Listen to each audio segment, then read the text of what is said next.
जय हिंद। नमस्कार प्यारे साथियों। हम आज फिर से अगला पार्ट लेकर आपके साथ जुड़े हैं। जो लास्ट सीरीज के अंदर हम देख रहे थे कि सरलीकरण और नंबर सिस्टम संख्या पत्ती का हमने एक पार्ट कंप्लीट कर लिया था। उसके अंदर हमने इस टॉपिक का पूरा बेसिक कवर किया है। तो इस वीडियो को देखने से पहले पार्ट फर्स्ट को ज़रूर से देखें ताकि वहाँ पर आपका बेसिक क्लियर हो जाए और आगे क्वेश्चंस में आपको कोई प्रॉब्लम नहीं आए। तो चलिए इस सीरीज़ को आगे बढ़ाते हैं और आज का जो पहला क्वेश्चन है वो हम देखते हैं। यहाँ पर हमें x बराबर 1+1 में, और ये एक बहुत ही बड़ी सीरीज़ नीचे की तरफ हमें बहुत सारे नंबर दिए हैं और हमें इसकी वैल्यू हमसे पूछी गई है। तो इसकी वैल्यू जब हमसे पूछी गई है स्टूडेंट्स, तो आप देख पा रहे होंगे कि इस x की वैल्यू हमें यहाँ पर फाइंड आउट करनी है इसको सोल्व करके। और जब इसको पूरे को सोल्व करके हम x की वैल्यू फाइंड आउट कर लेंगे तो जो x की वैल्यू आएगी उसको हम स्टूडेंट यहाँ इस x की जगह उस वैल्यू को रिप्लेस कर देंगे। और x की वैल्यू जब हम इसमें डाल देंगे तो 2, और x की जगह जो भी न्यूमेरिकल वैल्यू आएगी उसको डालकर प्लस में 7/4 को जब हम सोल्व करेंगे तो हमें एक ऑप्शन यहाँ से मिल जाएगा। तो चलिए हम देखते हैं कि यहाँ पर इस ऑप्शन के अंदर x की वैल्यू कितनी होगी, मतलब इसकी वैल्यू कितनी होगी। उसके लिए हमें करना क्या होगा, सीखते हैं। सबसे पहले ऐसा जब भी पैटर्न आपको दिखाई दे स्टूडेंट्स, तो आपको सोल्व करना होता है नीचे से ऊपर की तरफ। मतलब पहले आप 1+आधे को सोल्व करेंगे। तो 1+आधे को सोल्व करने के लिए आपका तरीका क्या होगा स्टूडेंट्स, कि आप इस 2 को गुणा करेंगे इस 1 से। इस 2 को इस 1 से गुणा करेंगे तो 2 एकम 2, और उसमें आप ये 1 जोड़ देंगे तो 2 एकम 2 प्लस 1, ये हो जाएगा आपके पास स्टूडेंट 3/2। आपने पढ़ा होगा स्टूडेंट, जब भी 1 के बटे में कोई भी संख्या लिखी होती है, जैसा कि यहाँ पर बन रहा है पैटर्न 1/3/2, और ये 3/2 तो एक कॉम्बो में है। इस 1 के बटे में हम 1 लिख लेंगे तो हमारे पास बनेगा क्या, 1/1 गुणा ये जो नीचे 3/2 है ये उल्टा होकर स्टूडेंट 2/3 बन जाएगा।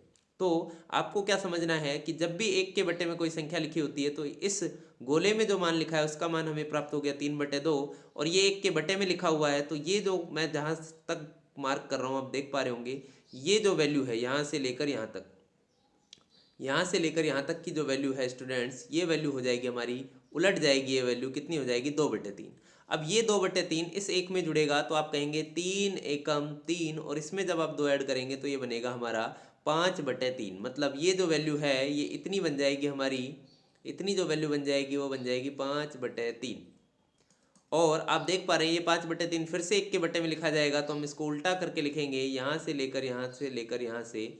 और हम जब इसको सोल्व करेंगे तो ये 5/3 जो था स्टूडेंट वो उल्टा होकर 3/5 हो जाएगा। फिर 5 एकम 5, उसमें 3 जोड़ेंगे तो हमारे पास 8/5 आएगा।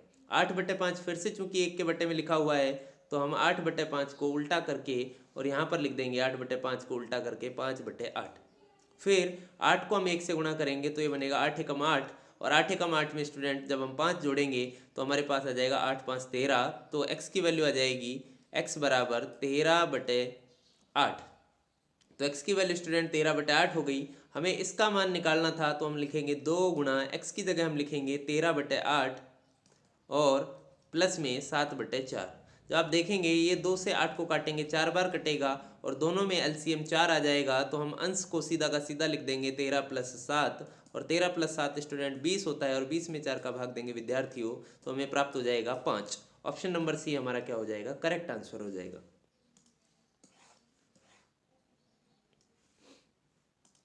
नेक्स्ट क्वेश्चन स्टूडेंट आप फिर से देख पा रहे हैं कि सेम उसी प्रकार का पैटर्न का क्वेश्चन है। तो मैं पहले इसको सोल्व करता हूं। इसको सोल्व करने के लिए हमें क्या करना है प्यारे विद्यार्थियों, इस 3 को इस 2 से गुणा करना है। तो 3 दूनी 6, उसमें हम 1 जोड़ देंगे तो 3 दूनी 6 और 1 7/3 होगा।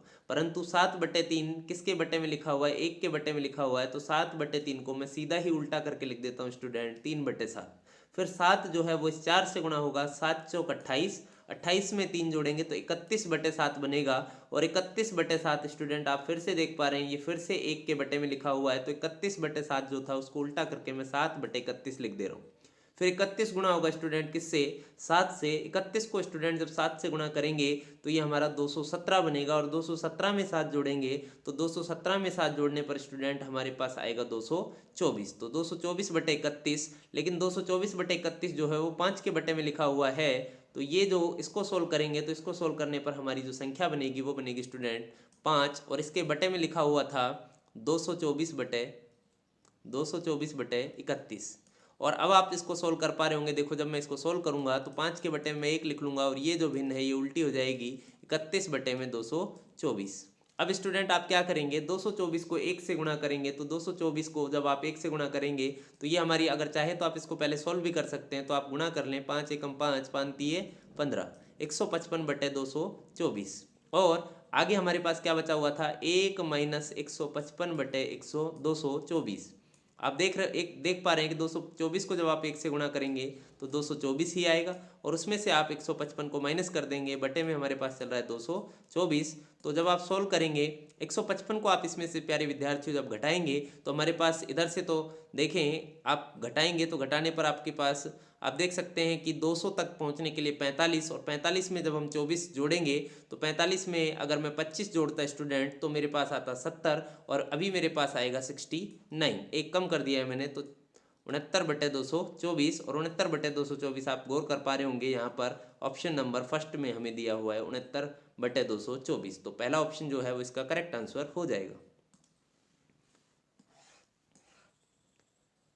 नेक्स्ट क्वेश्चन हमारे पास आता है स्टूडेंट्स, देखें ऊपर हमें एक मिश्र भिन्न दे रखी है और नीचे वही पैटर्न दे रखा है, तो ऊपर पहले मिश्र भिन्न को सोल्व कर लेते हैं। हमारे पास मिश्र भिन्न कितनी है, 3 दूनी 6 में 1 जोड़ेंगे तो हमारे पास आएगा स्टूडेंट 7/3। यहाँ पर 11 एकम 11 में 2 जोड़ेंगे तो ये आ जाएगा 13/11, ऊपर तो ये आ जाएगा, और नीचे जो है वो एक पैटर्न बन रहा है, इस पैटर्न को हम सोल्व कर लेते हैं। तो आप देखेंगे पहले आप इसको सोल्व करेंगे, 3 तिया 9, 9 में 1 जोड़ेंगे तो 10/3 आएगा, 10/3 आएगा, परंतु चूंकि ये 1 के बटे में लिखा हुआ है तो 10/3 को हम उल्टा करके लिखेंगे और वो हो जाएगा प्यारे विद्यार्थियों 3/10।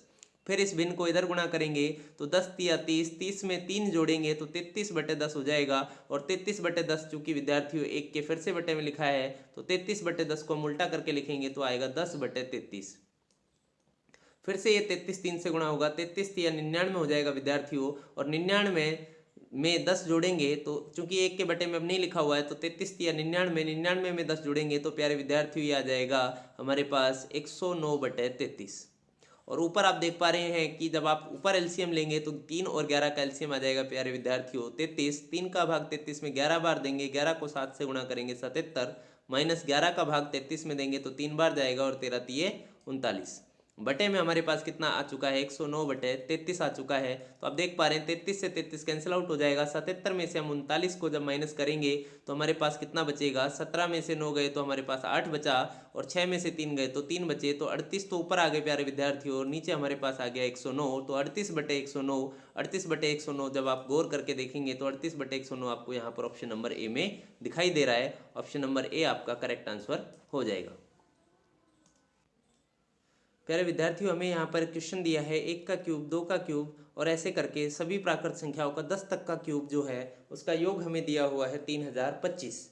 हमसे यहाँ पर देखो 2 से लेकर और 20 तक कंटिन्यू हमें केवल सम संख्याएं दी हैं। यहाँ पर हमें कैसी संख्याएं दी हैं, सम संख्याएं दी, और यहाँ पर हमें कैसी संख्याएं दी हैं प्यारे विद्यार्थियों, प्राकृत संख्याएं दी हैं। अगर हम गौर करें कि इस क्वेश्चन का हमें इसके योग का 2, 4, 6, 8 और 20 तक सम संख्याओं के घनों का योग हमसे पूछा है। अगर मैं इसके अंदर देखूं तो मैं यहाँ से सब में से मैं 2 कॉमन निकाल सकता हूँ प्यारे विद्यार्थियों। तो मैं पहले वाले में से 2 की घात 3 कॉमन निकाल लेता हूँ, तो यहाँ पर मेरे पास बचेगा 1 की घात 3। अगर मैं यहाँ से 2 कॉमन निकालूंगा तो यहाँ से मेरे पास बचेगा 2 की घात 3। इस प्रकार से इस 20 में से जब मैं 2 कॉमन निकालूंगा तो यहाँ पर मेरे पास बचेगा प्यारे विद्यार्थियों 10 की घात 3। अब आप यदि गौर करके देखेंगे तो ये जो ब्रैकेट में वैल्यू मैंने लिखी हुई है प्यारे विद्यार्थियों, इसकी वैल्यू क्या ये यही वैल्यू है जो हमें दी हुई थी क्वेश्चन में? हाँ बिल्कुल ये यही वैल्यू है। तो 3024 जो है वो इस ब्रैकेट वाली वैल्यू की जगह हम 3025 लिख देंगे, और गुणा में यहाँ 2 की घात 3 की वैल्यू होगी प्यारे विद्यार्थियों 8, और 8 को जब हम इससे गुणा करेंगे तो ये हमारे पास वैल्यू आ जाएगी 8 पंजू 40, 4 8 दूनी 16 और 4 20, और 8 तिये 24। तो प्यारे विद्यार्थियों जो हमें वैल्यू प्राप्त होगी वो हो जाएगी 24,200, और 24,200 हमें ऑप्शन नंबर सी के अंदर वैल्यू दी हुई है, अर्थात ये जो वैल्यू होगी वो ऑप्शन नंबर सी वाली होगी। नेक्स्ट क्वेश्चन में आप देखेंगे, नेक्स्ट क्वेश्चन भी कुछ उसी से मिलता जुलता है, परंतु यहाँ पर हमें घन ना दे करके यहाँ पर प्यारे विद्यार्थियों हमें वर्ग दिए हुए हैं। लेकिन आप गौर करेंगे तो यहाँ पर जो वर्ग दिए हैं वो 3 के गुणज में दिए हुए हैं। प्यारे विद्यार्थियों यहाँ पर अगर मैं 3 के गुणज में वर्गों की बात करूँ तो ये जो है n प्राकृत संख्याओं के वर्गों का आपको फॉर्मूला मैंने लिखवाया था स्टार्टिंग में। पार्ट फर्स्ट के अंदर मैंने आपको फॉर्मूला लिखवाया था n प्राकृत संख्याओं के वर्गों के योग का, वर्गों के योग का।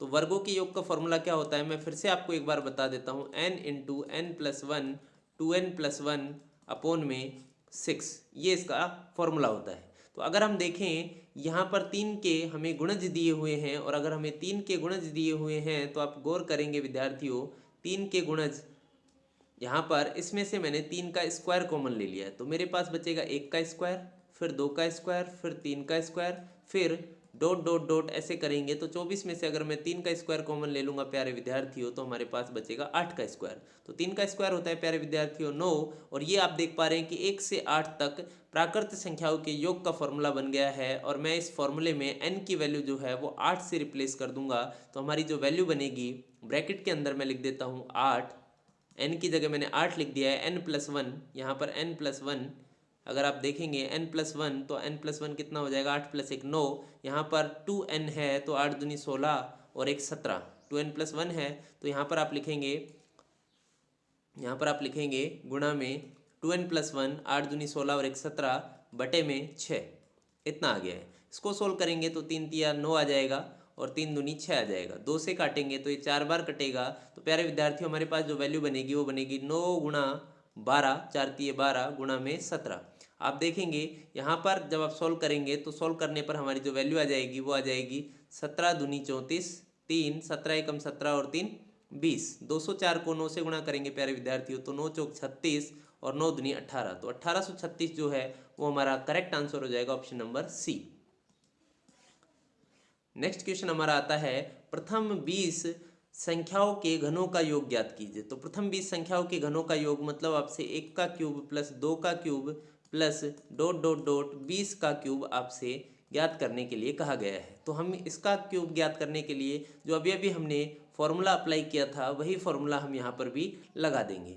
घनों के क्यूब का n प्राकृत संख्याओं के घनों का फॉर्मूला जो होता है, प्राकृत संख्याओं के घनों का फॉर्मूला, प्राकृत संख्याओं के घनों का फॉर्मूला होता है स्टूडेंट, जो आपने इस प्रकार से पढ़ा होगा, n इंटू n+1 बटे में 2 की घात स्क्वायर कर देंगे की घात 2। तो n की वैल्यू यहाँ पर 20 हो जाएगी प्यारे विद्यार्थियों, 20 गुणा 20 + 1, n की वैल्यू 20, 20 + 1 हो जाएगा 21 बटे में 2, और इसकी घात हम कर देंगे यहाँ पर स्क्वायर। 2 का भाग 20 में देंगे स्टूडेंट, 10 बार जाएगा और 21 गुणा 10 करेंगे तो ये हो जाएगा 210, 210 का स्क्वायर।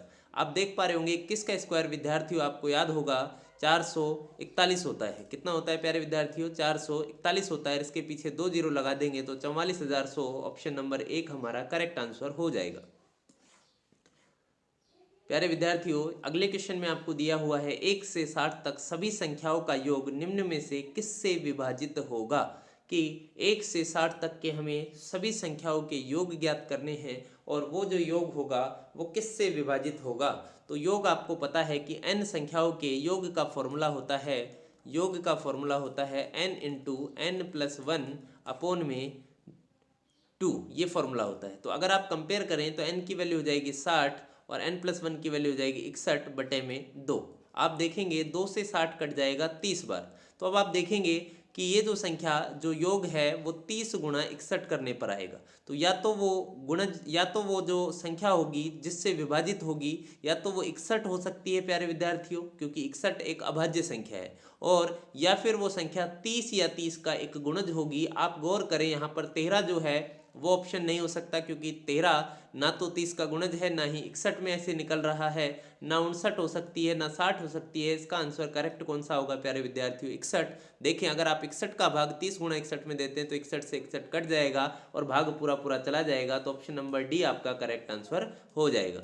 नेक्स्ट क्वेश्चन अगर हम देखें तो नेक्स्ट क्वेश्चन में हमें दिया हुआ है विद्यार्थियों, संख्या इतने में 8 के स्थानीय मान और जातीय मान का अंतर होगा। तो आपको पता है कि किसी भी इंसान की जाति कभी नहीं बदलती है, लेकिन स्थान बदलता रहता है। आप इसको ऐसे याद रख सकते हैं। तो जातीय मान तो प्लेस वैल्यू तो चेंज होती रहेगी। अगर कोई अंक पहले स्थान पर है इकाई के स्थान पर, तो उसकी जो स्थानीय मान जो होगा वो गुणा 1 करने पर आएगा, दहाई के स्थान पर गुणा 10 करने पर, सैकड़ा पर उसकी जो वैल्यू है वो 100 हो जाएगी, हज़ार वाले स्थान पर उसकी वैल्यू 1000 हो जाएगी। तो विद्यार्थियों हमसे 8 का स्थानीय मान और जातीय मान पूछा है, तो आप देखेंगे 8 यहाँ पर है और यहाँ पर मतलब इकाई, दहाई, सैकड़ा, हजार, 10,000, मतलब 8 की जो स्थानीय मान होगा वो 10,000 से गुणा करने पर हमें प्राप्त होगा। तो इसका स्थानीय मान तो हो जाएगा प्यारे विद्यार्थियों 80,000। ये तो इसका कौन सा मान हो गया, स्थानीय मान।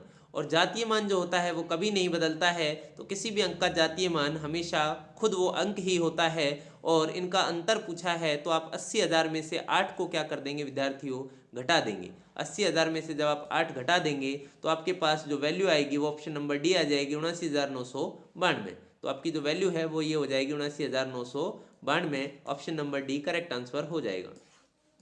नेक्स्ट जो क्वेश्चन है प्यारे विद्यार्थियों, उसमें आपको दिया हुआ है संख्या इतने में 6 का स्थानीय मान और जातीय मान ज्ञात करो। तो आप देख पा रहे हैं इसमें 6 आपको यहाँ पर दिखाई दे रहा है, इकाई, दहाई, सैकड़ा, हजार, 10,000। तो 6 का जो स्थानीय मान होगा प्यारे विद्यार्थियों वो 10,000 से गुणा करने पर आएगा और ये हो जाएगा इसका स्थानीय मान 60,000 हो जाएगा। और जातीय मान इसमें से घटाना है, घटाने के लिए नहीं बोला है प्यारे विद्यार्थियों। आप देखेंगे स्थानीय मान और जातीय मान दोनों पूछे हैं, तो स्थानीय मान तो इसका हो जाएगा 60,000 और जातीय मान जो है वो हो जाएगा इसका कितना, 6 इसका जातीय मान हो जाएगा।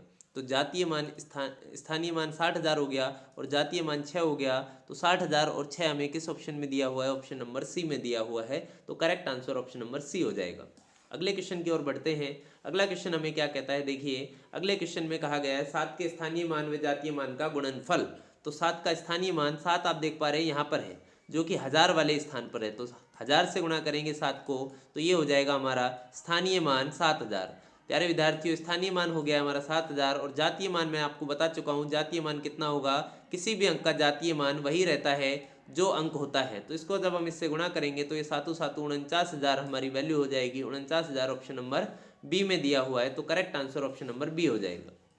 नेक्स्ट वाले क्वेश्चन के अंदर अगर हम देखें तो यहाँ पर फिर से दोनों 4 के स्थानीय मानों का योग। तो 4 देखेंगे आप दो जगह आ रहा है, एक यहाँ पर आ रहा है 4 और एक यहाँ पर आ रहा है 4। तो पहला वाला जो 4 है और दूसरा वाला जो 4 है, दूसरा 4 देखिए इकाई, दहाई, सैकड़ा, हजार, 10,000। 10,000 पर है तो इसकी जो स्थानीय मान है वो निकालने के लिए हम क्या करेंगे, 4 को 10,000 से गुणा कर देंगे और दूसरे वाले का स्थानीय मान निकालने के लिए 4 को 10 से गुणा कर देंगे, क्योंकि दहाई के स्थान पर है तो 10 से गुणा हो जाएगा, इसका स्थानीय मान 40 हो जाएगा। और इनका योग आपसे पूछा है तो 40,000 और 40 का जो योग होगा वो 40,040 हो जाएगा। जोड़ने पर हमारी वैल्यू आ जाएगी 40,040। ये हमारा ऑप्शन नंबर सी में दिया हुआ है, करेक्ट आंसर हो जाएगा। प्यारे विद्यार्थियों इस क्वेश्चन के अंदर आपसे विस्तारित रूप पूछा है, तो विस्तारित रूप 0.7345 का जो विस्तारित रूप होगा वो विस्तारित रूप कुछ इस प्रकार से होगा कि दशमलव के नीचे दाएं हाथ की तरफ हम जब जाते हैं तो एक अंक के लिए हम 1 0 अप्लाई करते हैं, दाई दूसरे वाले स्थान पर हम बटे में 100 लिखते हैं, तीसरे वाले स्थान पर हम 4 बटे क्या लिख देंगे, 1000 लिख देंगे, और चौथे अंक के लिए हम क्या लिखेंगे, 5 बटे कितनी जीरो लगा देंगे, 4 जीरो लगा देंगे। तो इसने पूछा है कौन सा नहीं है, तो नहीं है मतलब 3 तो ऐसे फॉर्मेट में होंगे जो हमने लिखा है। तो आप देखें पहला वाला जो ऑप्शन है वो सेम यही फॉर्मेट बनाता है जो हमने यहाँ पर मेंशन किया है। दूसरे फॉर्मेट के अंदर यहाँ पर आप देखेंगे कि 10 की घात 1 लिखा है, जबकि आपने घातांक और करनी में पढ़ा होगा कि जब घात ऊपर जाती है तो घात को हम क्या कर देते हैं, घात को हम माइनस में लिख देते हैं। तो हम ऐसा भी लिख सकते हैं, इसको इसी फॉर्मेट को हम ऐसा लिख सकते थे 7 बटे 10 की घात 1 प्लस 3 बटे 100 को हम क्या लिख सकते हैं प्यारे विद्यार्थियों, 10 का स्क्वायर, और 1000 को हम लिख सकते हैं 10 का क्यूब, और इसी प्रकार से 5 को हम लिख सकते 5 के बटे में ये जो 10,000 दिया है इसको 10 की घात 4 लिख सकते हैं। देखो ये वाला फॉर्मेट हमारा, ये ए भी सही है, ये सी वाला भी सही है, ठीक है, क्योंकि इसमें 10 की घात 1, 10 की घात 2, 3 और 4 लिखा हुआ है। और अगर मैं इस 10 की घात 1 को ऊपर ले जाता हूं तो यही फॉर्मेट को मैं क्या लिख सकता हूं, 7 गुणा 10 की घात -1 प्लस 3 गुणा, ये जब 10 की घात ऊपर जाएगा तो ये बन जाएगा -2 प्लस 4 गुणा 10 की घात जब ऊपर जाएगा तो ये बनेगा -3 प्लस 5 गुणा 10 की घात -4। तो ये तीनों के तीनों फॉर्मेट हमें ऑप्शन नंबर ए में दिया है, ये हमें ऑप्शन नंबर सी में दिया है और ये हमें ऑप्शन नंबर डी में दिया है। इसने पूछा है कौन सा नहीं होगा, तो ऑप्शन नंबर बी आपका करेक्ट आंसर होगा। देखें इसमें 10 की घात -1 ना लिख करके गुणा 10 कर रखा है, यहाँ पर गुणा 100 कर रखा है, यहाँ गुणा 1000, यहाँ गुणा 10,000। ये हम कब करते हैं, ये हम जब करते हैं जब यहाँ पर दशमलव नहीं होता और इधर की तरफ अंक होते तब हम ऐसा करते। लेकिन यहाँ पर पूछा है कि कौन सा रूप नहीं होगा, तो ये 3 रूप तो हमें ऑप्शन ए, सी और डी में दिया है और हमसे पूछा है कौन सा नहीं होगा, तो ऑप्शन नंबर बी इसका करेक्ट आंसर होगा।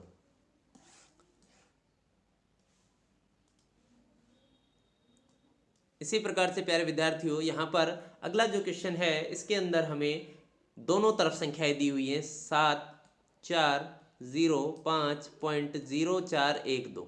तो हम क्या करेंगे, हम ऑप्शन को देखेंगे कि यहाँ पर 5 को तो हम 1 से गुणा करेंगे, 0 को हम किसी से गुणा नहीं करेंगे क्योंकि 0 गुणा कुछ भी करेंगे तो 0 ही हो जाएगा। 4 को हम 100 से गुणा करेंगे और 7 को हम 1000 से गुणा करेंगे।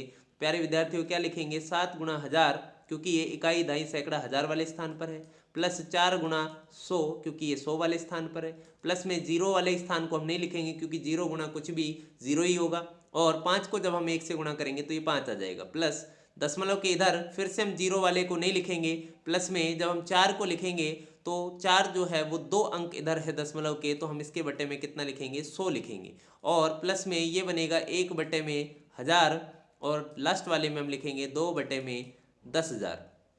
तो अगर आप देखें ये 7,000 बन जाएगा हमारा आंसर, प्लस में ये 400 बन जाएगा हमारा, ये 5 बन जाएगा, प्लस यहाँ पर जब आप देखेंगे प्यारे विद्यार्थियों तो इसको हम ऊपर ले जा सकते हैं। जब हम इसको ऊपर ले जाएंगे तो ये बनेगा 4 गुणा 10 की घात -2, ये बनेगा 1 गुणा 10 की घात -3, प्लस में ये बनेगा 2 गुणा 10 की घात -4। तो आप देखें ये वाला फॉर्मेट किस में है, तो देखें 7,000, 400 और 5, ये तो इन तीनों में है, इसमें 50 आ गया तो ये तो गलत हो गया है।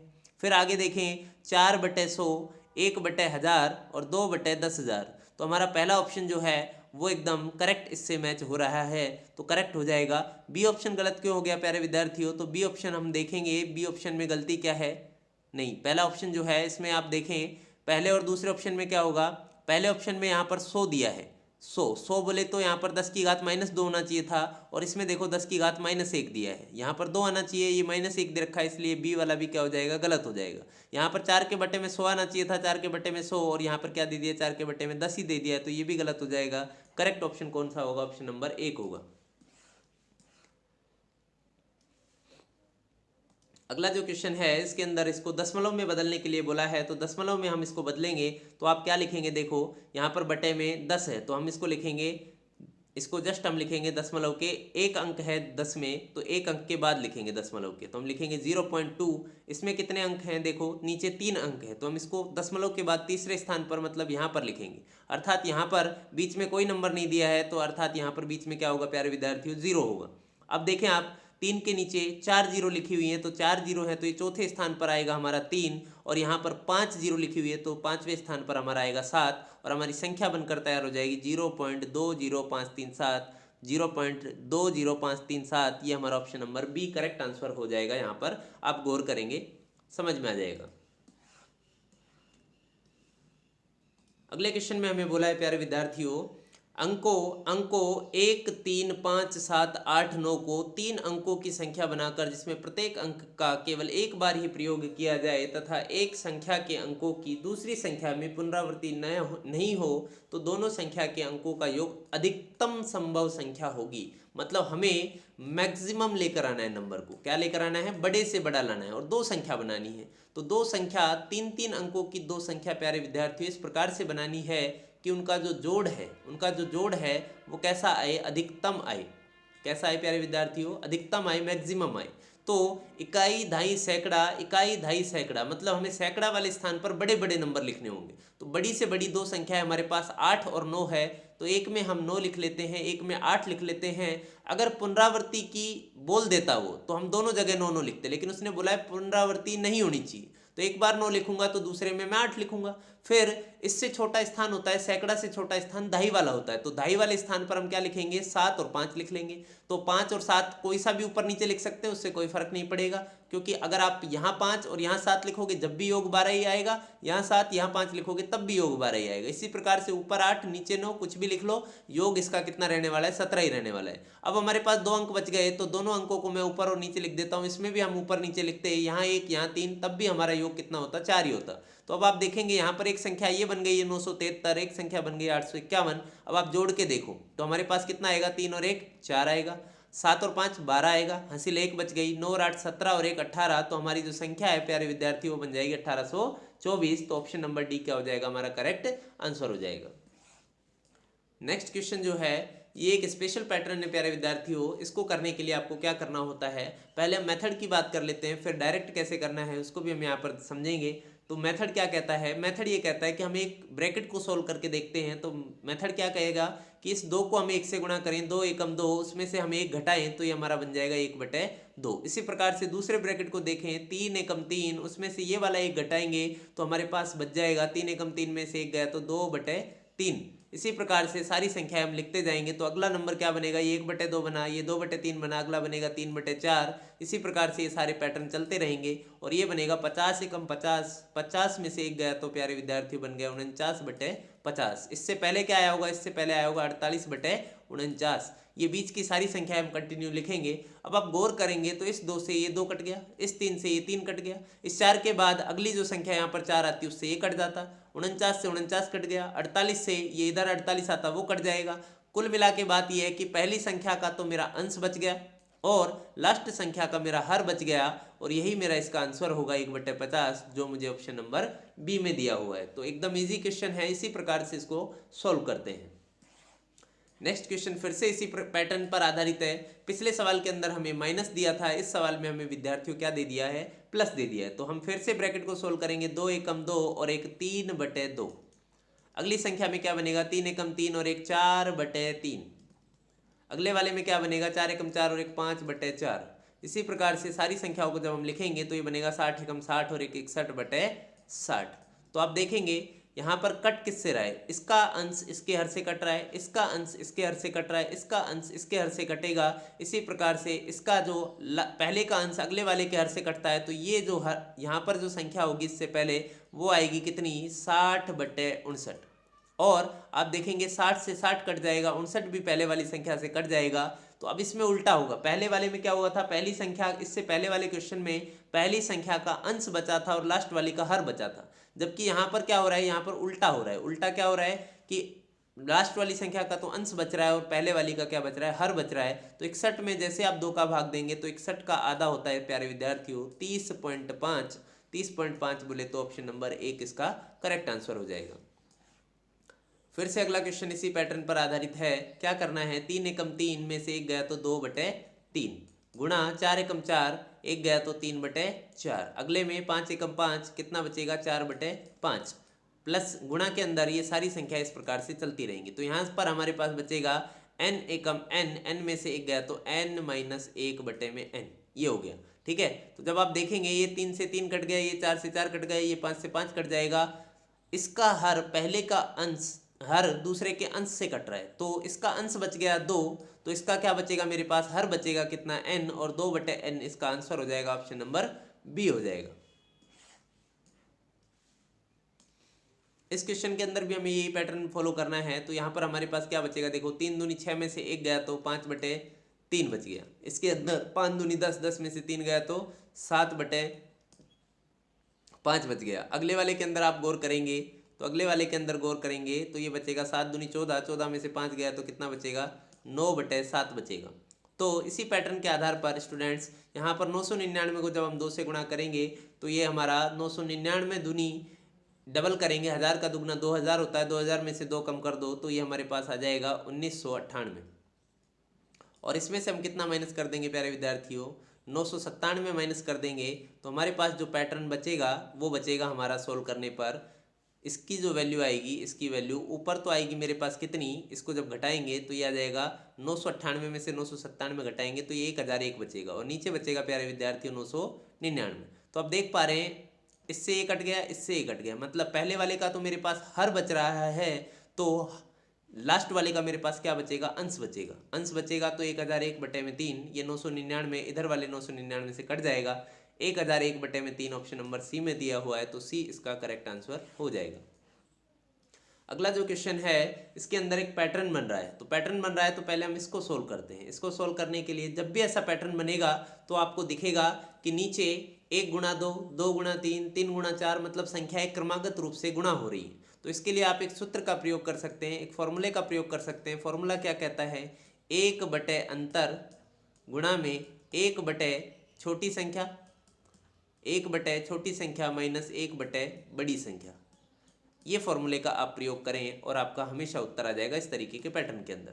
तो 1/अंतर, अंतर देखेंगे आप इन सब में कितने का अंतर है प्यारे विद्यार्थियों, 1 का ही अंतर है। 1/छोटी संख्या, छोटी संख्या कितनी है यहाँ पर छोटी संख्या, सबसे छोटी संख्या 1 है और सबसे बड़ी संख्या कितनी है 25 है, तो आप 1/25 लिख लेंगे। और 1/1 तो 1 ही रहेगा, गुणा में 1/1 तो ऐसे ही रहेगा, और इसको सोल्व करूंगा तो मैं लघुत्तम लूंगा, कितना आ जाएगा 25। तो 25 एकम 25 में से 1 गया तो कितना बच जाएगा 24/25, और 1 से गुणा करने पर ये फाइनल आंसर कितना रहने वाला है 24/25 ही रहने वाला है। इसका लघुत्तम लेकर हल करेंगे, कितना आ जाएगा 24/25। 24/25 मुझे ऑप्शन नंबर डी में दिया हुआ है, तो option number D correct answer हो जाएगा। यहाँ पर भी हमें यही टेक्निक अपनानी है प्यारे विद्यार्थियों। यहाँ पर हमें क्या करना है, सेम वही पैटर्न, 1/अंतर, तो अंतर आपने देखा कितने का है 3 का है, तो आप क्या करेंगे 1/अंतर गुणा, यहाँ पर हमारे पास जो संख्या आने वाली है वो कितनी आने वाली है 1/, छोटी संख्या कितनी है 1, माइनस 1/, बड़ी संख्या कितनी है 19। तो यहाँ से हम क्या करेंगे 1/3 तो ऐसा ही रहेगा, 19 से कम 19 में से 1 गया तो 18/19, और जब आप 3 से 18 को काटेंगे तो ये 6 बार कट जाएगा, आंसर हो जाएगा 6/19। 6/19 कौन से ऑप्शन में, ऑप्शन नंबर बी में है। फिर से अगला क्वेश्चन उसी पैटर्न पर आधारित है। तो ये जो क्वेश्चन है इसके अंदर आप देखेंगे कि हमारी जो वैल्यू होगी, अंतर जो है वो तो 1 का ही है, तो 1/1 यहाँ पर लिखेंगे 1/, छोटी संख्या 1, प्लस के अंदर माइनस के अंदर हम क्या करेंगे, माइनस के अंदर सबसे बड़ी संख्या यहाँ पर है हमारे पास n+1, तो n+1। तो अब आप गौर करें इसके अंदर जो वैल्यू आने वाली है वो कितनी आने वाली है। तो आप चाहें तो n के लिए सोल्व कर सकते हैं, आप चाहे तो आप अंदाजा लगा सकते हैं। कैसे अंदाजा लगाएंगे, जब मैं इसको सोल्व करूंगा तो ये मेरी वैल्यू आएगी n+1, इन दोनों का लघुत्तम आएगा n+1, 1 का भाग n+1 में दूंगा n+1 आएगा 1 से गुणा करने पर, और यहाँ से माइनस n+1 का भाग n+1 में एक बार, तो ये 1 आ जाएगा। अब आप देखेंगे -1 से प्लस का 1 कट जाएगा और आंसर हो जाएगा n/n+1। तो आप देख पा रहे हैं अंश तो छोटा है, अंश छोटा है और हर क्या है, बड़ा है। अंश छोटा है, ऊपर वाली संख्या n है, नीचे वाली संख्या n+1 है, तो अंश छोटा हर बड़ा, तो जो वैल्यू है वो 1 से क्या होने वाली है, कम होने वाली है। ऐसे स्थिति में जो मान होता है भिन्न का, वो भिन्न हमेशा 1 से छोटी होती है, भिन्न 1 से छोटी होगी, कम होगी। तो हमें ऑप्शन में देखना है कि सदैव 1 से क्या होगा, छोटा होगा। आप ऐसा भी कर सकते थे इस क्वेश्चन को, और दूसरा तरीका क्या हो सकता था कि आप n तक सोल्व मत करो, आप ओनली इतना ही सोल्व कर लो और इतने का ही मान निकाल के देख लो। तो इतने का मान जब आप निकालेंगे तो आप देखेंगे 1/1, 1/, छोटी संख्या कितनी है 1, और बड़ी संख्या कितनी है 1/3। आप इसको हल करेंगे तो 3 एकम 3 और 1 कितना हो जाएगा हमारे पास, 4 हो जाएगा। ठीक है, यहाँ पर माइनस है, यहाँ पर हमारे पास माइनस का साइन है, ये हो जाएगा 1/3। तो यहाँ पर आप देखेंगे 3 एकम 3, 1 घटाया तो 2/3, और 2/3 डेफिनेटली 1 से छोटा होता है, इसलिए आंसर क्या हो जाएगा, ऑप्शन नंबर सी हो जाएगा। तो प्यारे विद्यार्थियों, थैंक यू फॉर वॉचिंग, और आपने इतना समय, अपना कीमती समय निकाला, उसके लिए बहुत बहुत धन्यवाद। आपने अगर यहाँ से कुछ चैनल से सीख रहे हैं आप, और आपको लग रहा है कि अच्छा कंटेंट आपको प्रोवाइड किया जा रहा है, तो चैनल को सब्सक्राइब कर लीजिए और बेल आइकन को भी प्रेस कर लीजिए, ताकि जब भी नई वीडियो डलेगी तो आपको नोटिफिकेशन मिल जाएगा। और बने रहिए और अपने सपने को साकार करने के लिए कंटिन्यू हमसे जुड़े रहिए। धन्यवाद।